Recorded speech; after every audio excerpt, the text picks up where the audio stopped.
If you don't swing, you will never hit a home run. Winning is one single deadline. Success is going from failure to failure without losing the enthusiasm. Being a human is the most competitive advantage right now.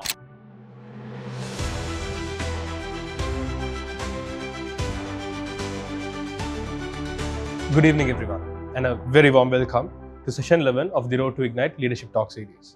IEEE Let's Talk, together with IEEE Young Professionals Sri Lanka, is proud to organize this inspiring session with Codimite as our ecosystem partner. I'm 𝐷𝐴𝐿𝑦, and I will be a moderator for today's session. Tonight, we're excited to host a leader who has transformed bold ideas into global impact through technology and innovation.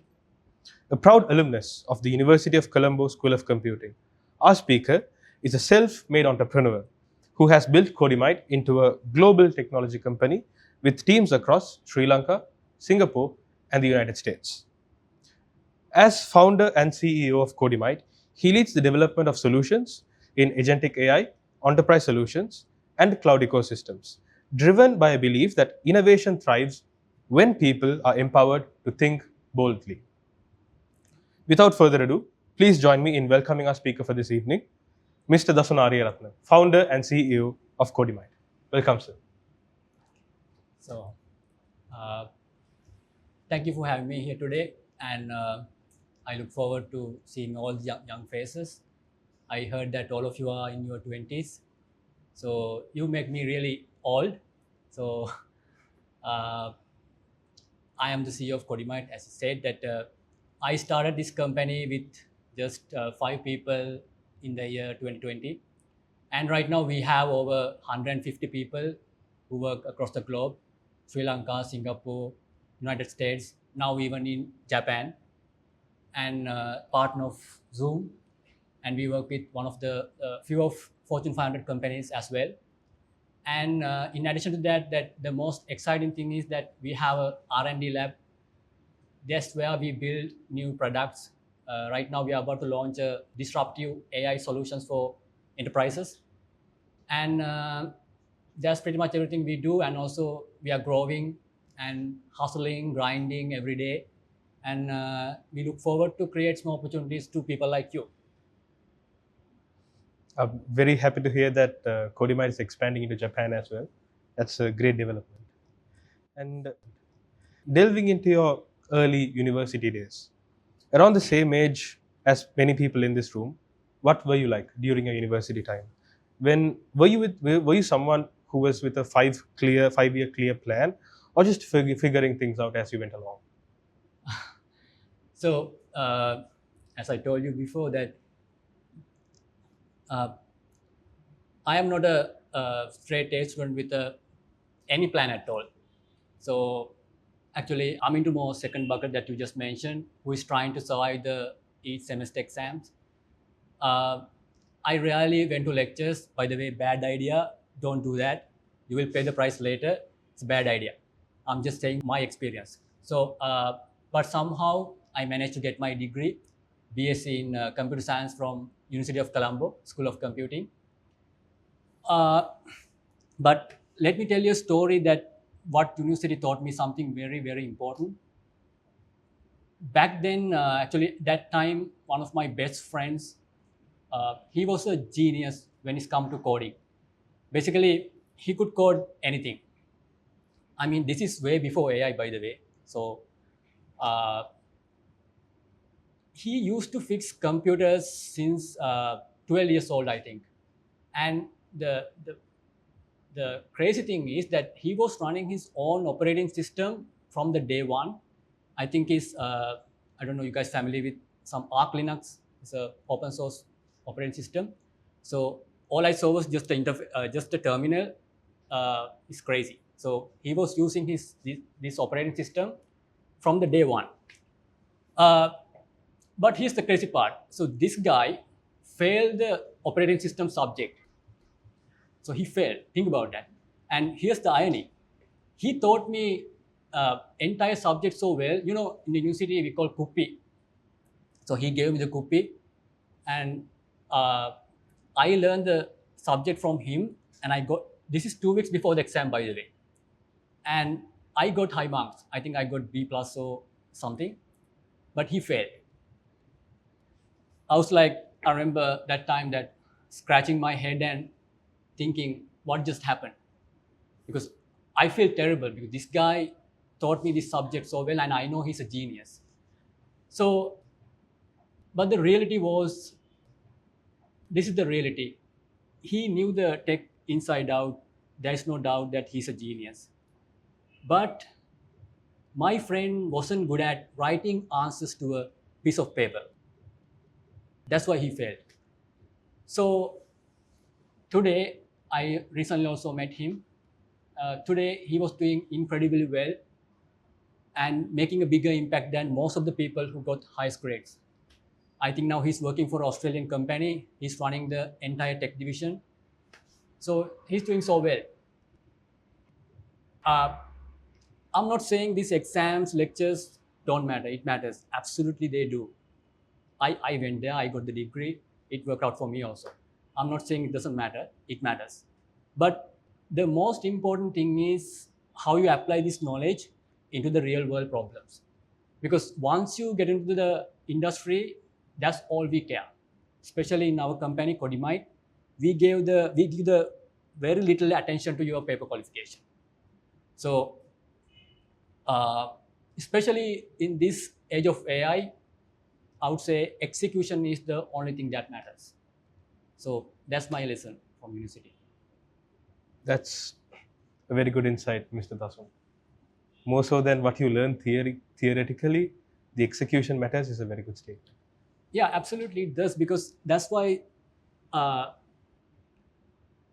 you can see my friend that actually I think he couldn't even get the degree at first time. He got the degree at the second time. But think about him, that he knows the tech inside out and he knows he has all the practical knowledge, but he couldn't pass the exam. So this system is old, but it all depends on your goal. So if you want to study, if you want to go to the academic side, absolutely no problem. But if you are willing to go to the industry and work, so make sure that you can apply this knowledge to the real world solution, real world problems. Most students feel pressure to follow a very fixed path. Graduate, get a stable job, and move up the career ladder. At what point did you realize you wanted to take a different direction? At what point did you realize that you don't want this rat race, you don't want to be a part in this rat race? Was there a specific moment that changed your thinking? I didn't feel any pressure at all. Speaking quite frankly, I didn't feel any pressure at all, because I was fortunate enough to make my own life decision from a very young age. No one pressured me, no one pushed me to do some things that I don't like. Everything happens to my life. I made the choice. I made the decision. So I can't blame anyone. So I had a little bit tough upbringing and I didn't have much choices available except following this standard path. So just like everyone else, that I went to school, I did my A-level, got into university and earned my degree. Then I started my career. So this is where I learned how to work with people, how to work with clients, and especially what not to do when you're running your own business. So that's very important to say. So this standard path worked out for me. And Sharon, that I would like to say something that very important, that I'm so grateful for my country for giving me this free education, because if I didn't have this privilege, I wouldn't be sitting here. So that's very important to emphasize that. And so to answer your question, that here's what that most of people don't realize. This stand path is not the only path to become successful. So I have met incredibly successful people who have never followed this path. And even look at people like Mark Zuckerberg, Larry Ellison, Bill Gates, Richard Branson, Jack Dorsey. Most of them are college dropouts. They didn't follow the standard path. Look what they built. They built massive companies. So my advice is, you got to find what works for you. What works for you. And I know that you have heard multiple times that you have to follow your passion, you got to do what you love to do. But here's the problem. How do you know that? How do you know what you love to do? What works for you? It took me more than 25 years to understand what I love to do, what I'm enjoying doing. So my advice is you need to figure this out, what works for you, to do whatever it takes to figure this out. When you do that, sometimes in life you have to do things that you don't like, because your goal Precisely. is to find out what works for you. Then you have to do things you hate to do. Sometimes you don't like to do. So my advice is fail, learn, and pivot. That's what I did. Doing the things that you do not like to do. That's something we've been hearing very recently. And what's your thought on it? What's your take on it? Because you don't have a choice, actually. That's the truth. You don't have a choice. We all have to adjust to the what world is heading. All right. So this is why understand the reality. Do not go against the reality. And as humans, that we like to hear the things that make us feel comfortable. We don't like to hear the truth. So if you want a life that you love and you like to do the things, first of all, you have to go through with the journey that you don't like, you hate. I have this experience. I'm telling it my own experience. That's how I come so far. I still do the things that I hate to do. You think that waking up in the morning and staying at late night is fun, enjoy? No, hell no. But anyway, I have to do that. Building a habit.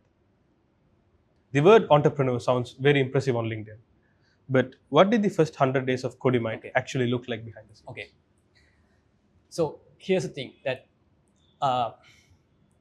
you know what CEO stands for when you start a company? So it stands for Chief Everything Officer. That's what it says. So in the very beginning, you have to wear multiple hats. So one moment you are talking to a customer, and the very next moment you are handling operations, delivery, recruitment, finance. You don't have a choice. You have to do it. Then late night, early mornings, no weekends, no day off. You have very little time to spend with your family. You almost have no time to be socialized. And there's no offline button, then you are forever being slave to this phone, 24/7, 365, because you are constantly trying to push the envelope. But here's the thing. Still, there is no guarantee of anything. Just because you work hard or after all these sacrifices, there is no guarantee of success. Like you get a customer, you will get new deals. There is no guarantee of anything. This is why this is why Elon Musk said one time that starting a business like eating glasses and staring with the abyss. So that is so true, because other thing is that you get punches every day. So I'm telling my experience, like don't I'm not any mean of discourage you. So just listen to my story, that you get punches every day. It's like customers reject your proposals because you don't have the experience that they are looking for. And your key people are leaving because they want to work for a bigger company. You cannot provide the benefits they are asking for.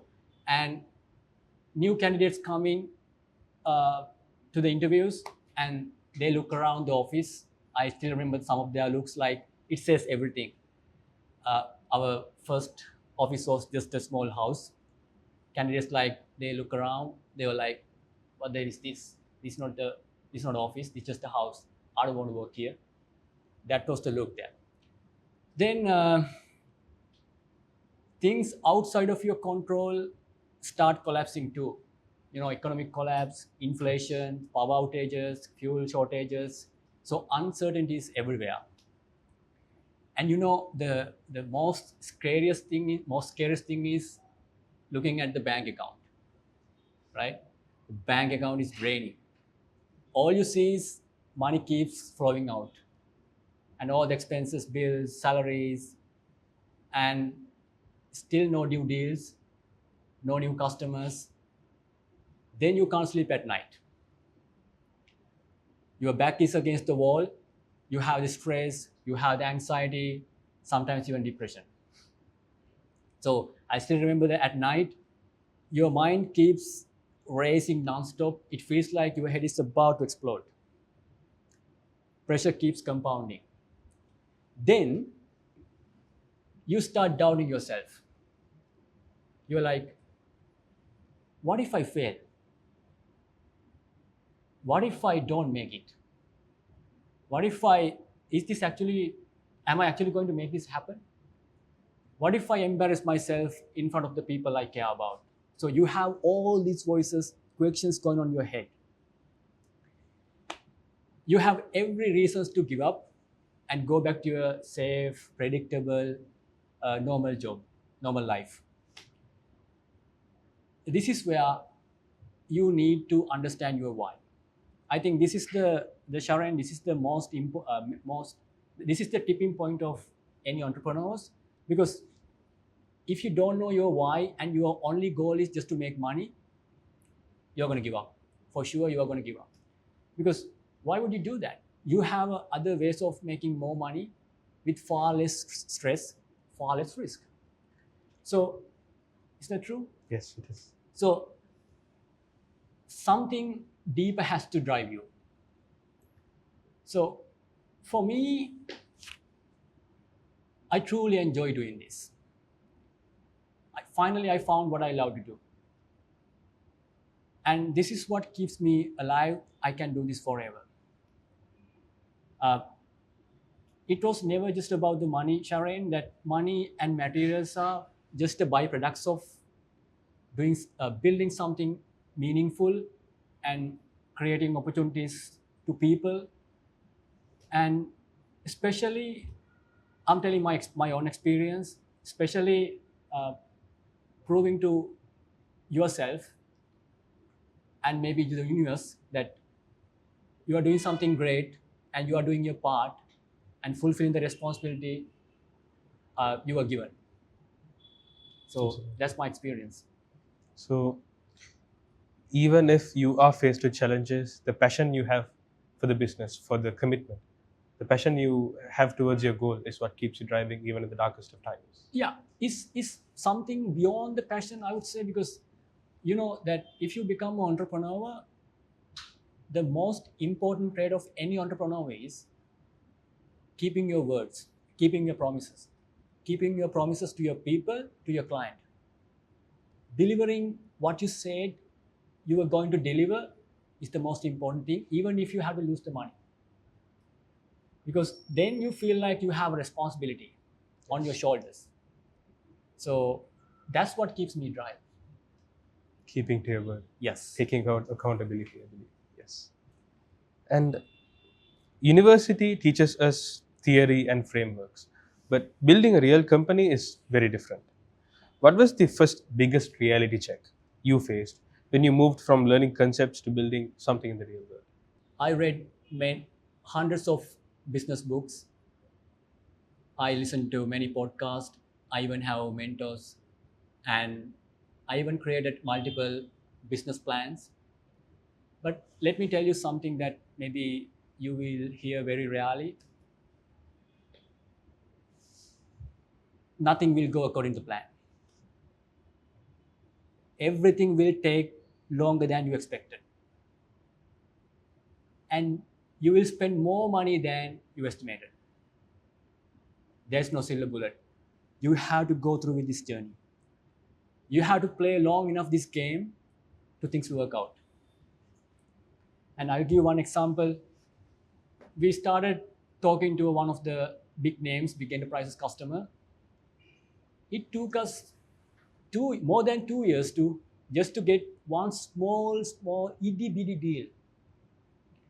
So during that time, we had to spend money on prototyping, doing demos, hoping someday it would pay off. It paid off, but most of the time it wasn't. And we spent fortune on marketing. So it took us like more than 3-4 years just to get one qualified leads. This is leads I'm talking about, okay? This is not opportunities. This is leads. And Another thing is that, that when you start a company, that you all are excited to build products. So we have a graveyard of products. Initially, we thought that when we build this product, we were going to change the world, and we were so excited. We will get thousands of customers tomorrow. I think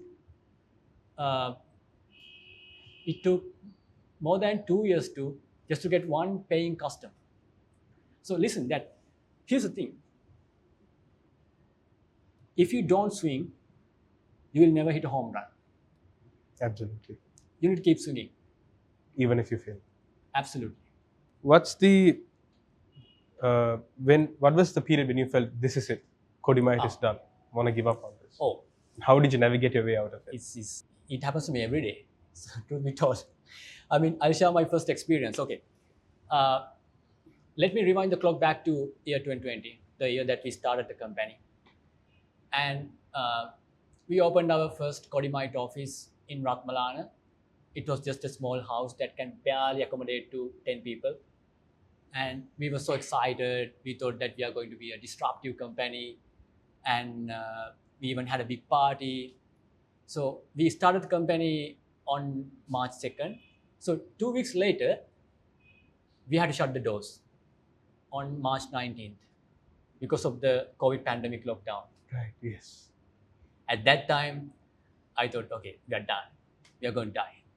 Because we couldn't imagine that how to do the work without coming to office. I know that all of you are thinking right now that this remote working is the new normal. We can't even figure out how to work at office right now. So that is the reality. But back then, it was completely a strange new thing to us.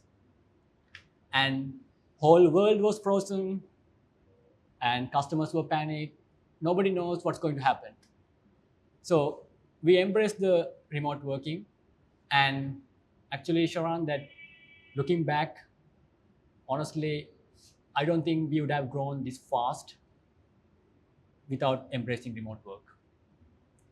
And here's the thing. At that time, I didn't realize this was just the beginning of a roller coaster ride. Ever since, there was no shortage of crisis. And this economic collapse. Yes. After that, this 𝐼𝐸 happened. People are protesting, the political instability, and I was on one of the call with the customers, potential customers. We are about to get a new deal, and one of the guy pulled up the article. His headline says, "Sri Lankans stormed into the presidential palace and swimming in the pool." So I was like, so they were laughing and made some jokes and started asking questions like, is that true that you guys don't have power? Is that true that your country is bankrupt? We couldn't answer these questions. So then these new customers, new deals vanished overnight.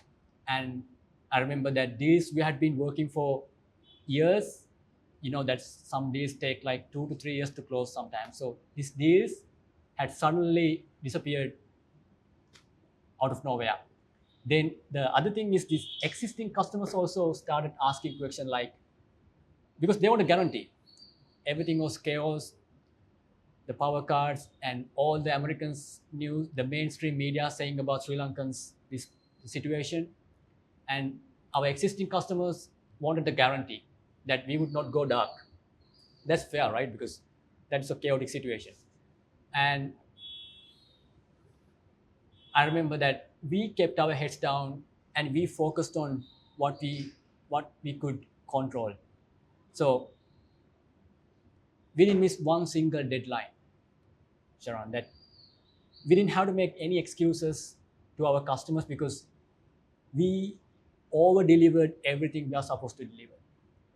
So none of this would have been possible without my incredible team. So this is why I'm forever grateful to the team.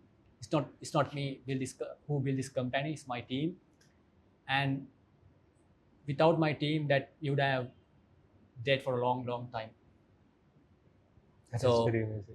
And I'll tell you one more thing that, so So once you went through with this crisis, you become resilient. You become resilient, and there's a nice actually. You feel like these setbacks, failures, uncertainties are just a part of this journey. And there's a nice quote on my wall actually. I truly love that quote. I think it's from Winston Churchill. He said, uh, "Success is going from failure to failure without losing the enthusiasm." I truly love that quote. Great one here. So that's what happened to us. And you also mentioned about building people and team apart from building products. So how did you personally grow into a leadership role? And what did you have to unlearn along the way? So I always try to keep an open mind. I know that I didn't have any prior experience before I started this role. I read many books. I watched, as I mentioned before, I watched documentaries, and I even have mentors. And uh, but most of the lessons, leadership lessons specifically, I learned, Sharon, that from my previous companies, it's not just what to do. Most of the time, I learn, especially what not to do. Okay. As I mentioned before, I started my career as a software engineer, and I gained the leadership experience sitting from the other side of the table. And I learned what motivates people, what killed their morale, and what made talented people to leave the company. So when I became a leader, I try to remember how I felt as an employee. So when I was working as an employee, I wasn't just an average employee who works for 9 to 5 and expecting the monthly paycheck. I worked so hard. I honestly, genuinely wanted to become the part of the company's higher goal.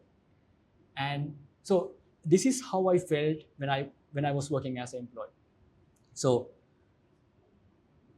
I remember, when I was working as an employee, I didn't want my managers to babysit me, micromanage me. I wanted my freedom and the flexibility to make my own decisions. I'm willing to own the outcomes.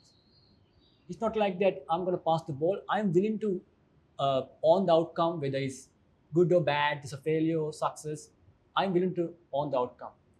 And if I went above and beyond to get something done and deliver results, not just the hard work, deliver the results, I want some sort of recognition. It's not just any compensation or increment or promotion. I want some kind of appreciation because I did something extra and I wanted to feel special. So, and on top of that, I wanted from my leader to have a bigger goals, bigger dreams, and I wanted leader to take this company to the next level. So after I started Codimite, I tried and still trying and did my very best to build a working environment that I wanted as an employee. So that's how I built this company. That is a great answer, Mr. Dasun. And I believe that the entrepreneurs here, the students here who are attending this session would be very much benefit from this answer as well. Because most of us here, we are not only trying to grow in our career ladder, but also trying to expand into our social skills as well. So this answer is very amazing. Absolutely. So I never had an intention to start a company. That's the truth. I told Sharon that I was running multiple businesses it's like side hustles. I never had an intention to start an IT company. Actually, one time I even thought that I'm going to resign from this IT job and going to be a full-time fitness influencer, because that time I was running my fitness business and I made more money than doing my full-time job. So it happened. So that's why I'm telling you, this is very, very important. Don't listen to anyone. You just have to find out what works for you. So it happened to me that when you do your there's another quote that I believe that how you do anything is how you do everything. So if you become that person, if you are the person who get things done, someone will notice. It will open up a lot of doors to you. So you just have to do whatever you do your 100%. Precisely. And 𝐷𝐻𝐃 has scaled across Sri Lanka, Singapore, and the United States, and also recently into Japan as well, as previously mentioned. So, which is a very different challenge from starting off locally, because creating a global outreach is a completely different scale. And what were some of the unexpected challenges in building and managing a global team while being in Sri Lanka? I would say it's the cultures. Right now, we are facing this problem. This is the actual problem right now I'm facing. You know, every business has two sides, demand and supply. So we, Sri Lankans actually, I'm also Sri Lankan, so we are very good at supply side. Supply side mean we are very good at delivering software solutions and services to the clients, and we are a great problem solvers, and we take a pride on delivering top-notch world-class solutions to the clients. That's how we have come so far, especially in 𝐷𝐻𝐃. But we are not good at demand side. So once you grow the company to a certain level, and if you want to keep growing, you have to work on your other side, the demand side also. So this is where we decided to hire Americans, especially America, marketing and business development, sales people from Americans, because they are very good at this marketing and sales side. And right now we have a business development team, marketing team, sales team in America and That's impressive. Singapore also. The problem is now when you bring these two worlds together, then all the chaos starts. Because your salespeople tell they cannot sell the products because it's too technical. That's their complaint. Then your engineering team tell salespeople are morons. They don't understand the technical aspect of the product. So, but right now we are in the stage because we need to understand this, the importance of the demand side. It's not rooted in our culture, because we are most of the time all of the companies in Sri Lanka, so we focus on the delivery side. So, but you know what? So this is very simple. Like, if you don't have the demand than your supply, it's not a profitable business. So you have to create more demand than your supply. So right now we are in the stage learning about this demand side and getting these cultures together. So that is the biggest challenge right now I'm facing. That is so true, because every company that does global outreach, the first problem they face is differentiated perspectives, because certain countries, they approach solutions in a different way than compared to us. We fail at creating demand, but we overdo it in supply. So I believe the best middle ground here is to create the supply while creating the demand simultaneously. Yeah. What do you think about that? Yeah, absolutely, absolutely. This is why that you have to keep your mind open, because I always believe, I started my career as a software engineer, so I never believe salespeople. But the truth is, so if you become a business owner, the truth is you need this demand side. Without demand, there is no sales. Without sales, there is no revenue. Without revenue, there is no business. It's very simple. Precisely. And if you were to start out today, in this exact moment with AI and automation and everything, what skills would you focus on building? And what strengths do students have right now that they often underestimate? Here's the thing, that the first thing that I would do is, I would say that for you especially, you have to accept this reality. This is a brutal reality. People are not accepting this reality. What do I mean by that? What I meant was, the world you studied, the world you knew, no longer exists. It's gone. Whether you like it or not, it's gone. And all the skills that you built before the ChatGPT is just a legacy code now. And the traditional roles like BA, DevOps, QA, even developers are rapidly reshaped by AI. So you gotta understand this reality. This is a paradigm shift. This is a total paradigm shift. And I heard some of the people still say some stupid things like, I'm smarter than AI. I don't want this AI. I still hear some kind of a stupid things, and I can code forever without AIs. What are you doing? World has already changed their direction. World has pivoted. So world moves whether you like it or not, whether you exist or not, world moves. Don't let your ego fool you, and it will ruin your all the opportunities. That's the number one, accepting the brutal truth, reality. This is a change. So the second thing I would do if I were your age, I would find a company who would use these AI tools to actually solve the real world problems, who solve the enterprise level solutions. It's not just R&D stuff. You need to find a company who actually use these AI tools to solve real world problems.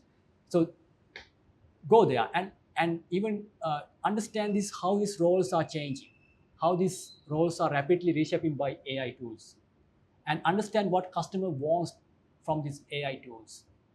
So join this company even if you get paid less. And I know even my company, some of the people get new opportunities, but they're still struggling to embrace this new change and thinking like, I want to be this role. This is where I decided, I learned, I studied to become this, to get on this role, but that role is gone already. So you gotta understand that. So join this company, and even if you get some roles that you don't know for say years, then learn how to do that later. That's the second one. Third one is, this is very important, Sharan, that being a human is the most competitive advantage right now in this AI era. Precisely. So skills like emotional intelligence, communication, negotiations, sales, and building relationship with clients and even people. So I would double down my efforts mastering these skills. Okay. Because these skills have never been important than today. That is, mentioning emotional intelligence is a very pivotal change that you mentioned here, because I believe even if you lead an entire company of more than enough people that you can handle, not knowing what they're going through or not being able to relate to them will only lead in the long run to the downfall of the company or to the company not performing well to its expectations. Yeah, absolutely. Especially if you are working with the smart people. I have this experience that, so if you are working with, if you are surrounding with smart people, if you are a leader of that group, you have to do the things that they are not telling to you. If you are a good developer, if you are like world-class developer, you have something that you expect from your leader, but you don't tell that. So if you don't have this emotional intelligence to understand what sort of things that these developers, these smart people need, you will lose the trust. True. Because most of them are introvert. They can't communicate clearly and telling, this is what I want. I know that I really love to work with these people. That is one of the secrets that I would say that we have come so far, Sharon, that I really believe that Steve Jobs' Think Different campaign, I don't know that you guys heard about that. By the way, if you haven't watched the Steve Jobs Stanford speech, commencement speech, go there and watch that. It changed my life. Because in 1997, that after he came back to Apple, so he did the campaign, Think Different campaign. So in that campaign, he said that people who are crazy enough to think that they can change the world are the ones who actually do. So all the people in my companies, they are, some people it say like they are mean people, weirdos, nerds. And so they have different personalities. So if you're not good at this emotional intelligence, you cannot get the best out of them. True. And by the way, the best people, you cannot motivate them just giving them carrots like salaries. They don't work for money. They want something bigger than that. So then you need to understand what exactly they want. Precisely. And what strengths do students already have right now, but that they often underestimate? So, you know that I wish I could have gone back to your age and I would take much bigger risk. I wish I could have gone back to your age and I would set up even bigger goals. So the best thing you have right now is freedom to experiment. Remember that, freedom to experiment. This is one other quote that I believe that the biggest risk in the life is not taking risk at all. So do experiment, fail. Because once you gradually become older, it's very hard to take risk. It's very hard to take risk because you have commitments. So I would say take risk. Don't listen to people. Take risk and fail and learn. Then adjust. Then do it again. Because once you get into your late 20s, maybe early 30s, that's what you have. That is the best thing that you are going to have, because the experience that you do a lot of experiment that you know what is not working, especially. Precisely. And there was one thing that I noticed about 𝐷𝐴𝐀𝐃, which I really encourage.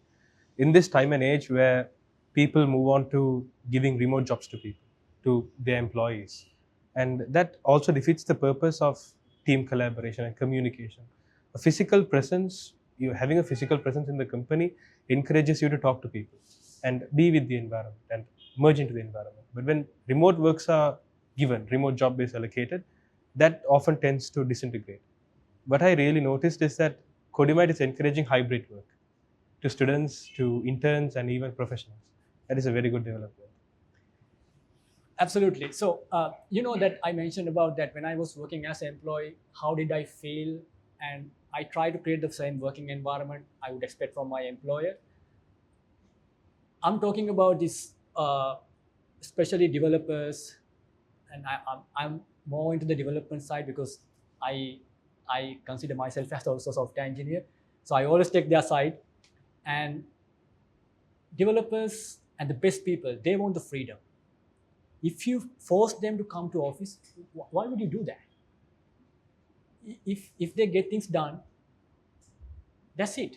But here's the thing, sometimes we get bad apples. We don't get always the good apple. Sometimes people overuse that freedom, that they take some advantages from us.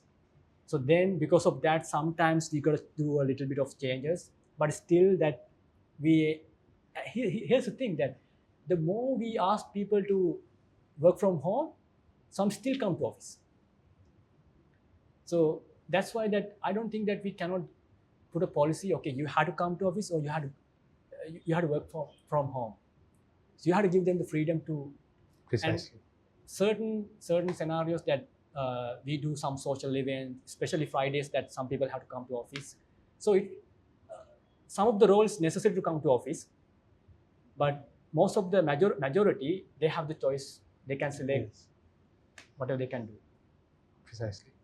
And before we move on to our final questions, let's also move on to rapid round. So in this round, we will keep our answers short, and the first thought that comes to your mind will be the first answer that we get. So the first question is, what is one piece of advice you often disagree with that is given to young people? Yeah, I already told you. Play safe, don't take any risk. That is stupid advice ever. Don't listen to anyone who said that. Second question, what is one book or podcast that completely shifted your worldview and thinking? It's very hard to say one. Podcast-wise, of course, is Diary of CEO. And books, I would say $1 Trillion Coach by Bill Campbell. Bill Campbell, perfect. And the third question, what is one daily habit that you credit for your success? Consistency. And embracing the boredom of doing same thing over and over again. Amazing. And last question for the rapid round. If you lost everything tomorrow, the company, the money, the network, what is the very first thing you would do to start rebuilding? I would learn everything about AI, and I would learn communication, sales, negotiation. Then I go to all the companies and I help them to make more money with these AI tools. Amazing. Thank you, Mr. Dasun. And now we'd love to hear from our audience. If you have any questions, please raise your hand and we will pass the mic. My question is to you is that let's imagine if you're 20 years old and you want to start a company. Let's say it's a digital media marketing company, resume, or an AI automation agency. So what would be your first point of view and looking at the company? How would I do that? So here's the thing, that you know that everybody has access to these AI tools, right? Now all of a sudden everyone is a developer. But still, I think if you read the Anthropic, I think their latest survey, that report, there is still I think it's less than 1% of the world population adopting the AI. So there is a big opportunity still in this ocean. What I would do is, I wouldn't focus on making money. I would go to the customer, or even like a small the mom and pop shop. So I would go there and I would help them to utilize this AI and to streamline their business. And I get this experience first. When I understand what is their struggles, what is their real problems. Because you need to start from what actually customer wants. So most of the time that what we do is we build a product, we build a solution, and we are trying to find the fitting customers. That is the formula to disaster. So I would find out the real opportunity, that what is the real problems are you trying to solve with your solution. It's not the digital marketing agency. I mean, maybe the solution is that some of the people are still not trying to able to get the leads from social media to this maybe bakeries or maybe some other small businesses. That is the problem. You had to start. Then you have a solution with your digital marketing agency. So start from there. That's what I would do. And how much important the competition is for a company? I'm a very competitive person. I love sports. I'm not talking from the business side of the competitive. By the way, that you had to read it's called Infinite Game. It's a book by Simon Sinek. So the business that we are in is a infinite game. It's not a finite game. The sports, the cricket match is a finite game. So you have a limited time, limited overs. Then end of the day, decide who's the winner, who's the loser. But in the business, look at what happened to Nokia. Look what happened to this Motorola. These companies. Look, now anyone knows that who is what is the most valuable company in the world? It's NVIDIA. Google is about to beat them, NVIDIA. But even like 5-6 years ago, I think Intel was has the bigger valuation than them. So you are in the infinite game. I don't think competition is relevant here. So I strongly recommend that read that book, because that I feel like that is unnecessary effort and attention to put on your competition.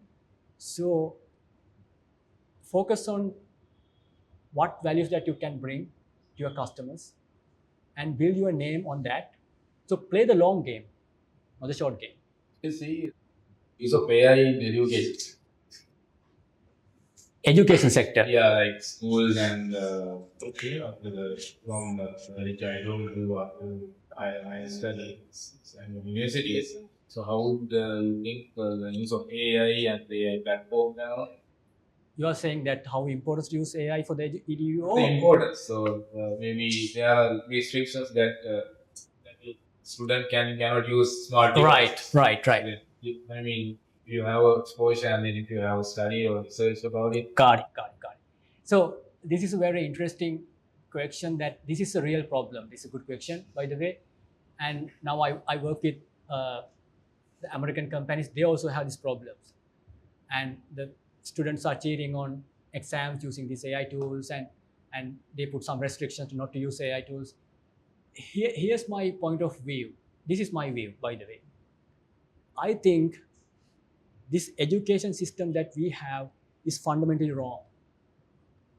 It needs to be reinvented. So what we are trying to do now is like, I think, I don't know how all this, our current education system. So we are trying to use this, one of the best invention, like electricity. This AI is like electricity. So you are trying to fit this into a very old legacy system. So from my point of view is, we need to first think about the root cause. AI restricting AI is not the problem. The fundamental of our education system. Even look at my friend. So he's not good at writing answers to a paper. This is way before AI. So I feel like, because this education system initially, this is what I read, like this is what I know, that initially built for factories. So the certain syllabus, certain skills that you need to be educated, you need this education to work in the factories. It's pretty old now. I think we need to reinvent this education system now. We need to rethink about our education system. Restricting, I don't know how to even restrict that. How you going to restrict that? You can't do that. So like we are starting business today, are here. So what are the skills that you have to like prioritize, and also like some send podcast you can like get to like learn. Information is everywhere. Right now there is a real disease actually. Even I have this disease because it's like information overloading. It's a real issue.